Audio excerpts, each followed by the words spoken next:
দেখো তোমরা কি করবে। হ্যাঁ, লগারিদমের পার্ট 1 থেকে পার্ট 6 অবধি সবগুলো কিন্তু পরপর দেখতে থাকো। হ্যাঁ স্টুডেন্টরা, দেখো তোমাকে ধরো বললো পার্ট 6-এ আমি কি বলছি, দেখো তোমাকে বললো লগ 1 এর ভ্যালু 0, এটা প্রুফ করে দাও। হ্যাঁ, তোমাকে কেউ বললো যে লগ 1 এর ভ্যালুটা 0 প্রুফ করে দাও। হ্যাঁ, তাহলে আমি কি করছি দেখো, আমরা কি জানি আমরা কি পাই, a to the power 0 equal to 1, তাই তো। সামথিং টু দি পাওয়ার 0 মানেই কিন্তু 1। আর্টস কমার্স ভালো করে শুনবে, সামথিং কিছু টু দি পাওয়ার 0 হলেই 1 হয়। এবার তুমি এর জায়গায় যদি 10 হয় তাহলে 10 টু দি পাওয়ার 0 মানে 1 হবে। এর জায়গায় যদি কে হয় কে টু দি পাওয়ার 0 মানে 1 হবে।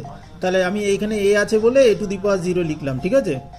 এবার ধরো দুদিকেই লগ নিচ্ছি। হ্যাঁ, আর্টস কমার্স ভালো করে দেখবে, প্রত্যেকটা পার্ট দেখবে।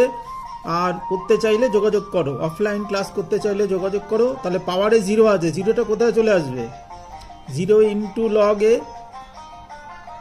ইকুয়াল টু লগ 1, ঠিক আছে। তাহলে 0 ইকুয়াল টু কী হয়ে যাবে, এই 0-র সাথে এটা গুণ করলে কি হয়, পুরোটাই 0 হয়। সেই জন্য এই নিচে যেটা থাকছে, বেসে যেটা থাকছে, তার উপর কিন্তু কোনো এফেক্ট পড়ছে না। লগ 1 এর ভ্যালুই 0 হয় আর কি, ঠিক আছে।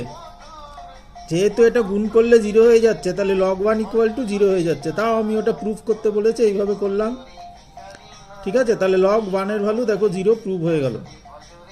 আর লগ বেসে এ আছে 1 ইকুয়াল টু 0, কিন্তু বেসের উপর কোনো নির্ভর করে না।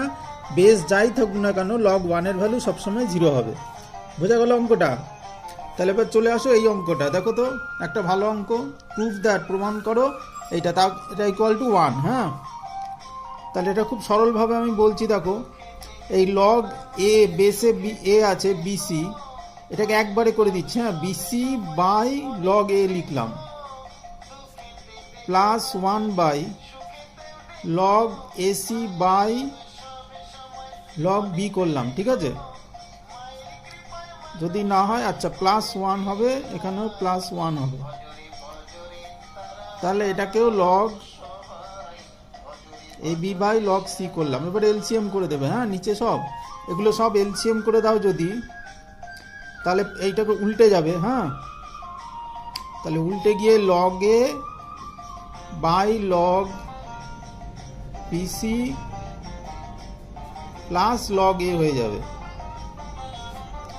প্লাস এখানেও তাই হবে, log B by log AC. তারপর দেখো নিচে গুণের আকারে হয়ে যাচ্ছে, এরপর নিজেরা নিজেরা করে নাও, দেখো 1 হয়ে যাবে। হ্যাঁ।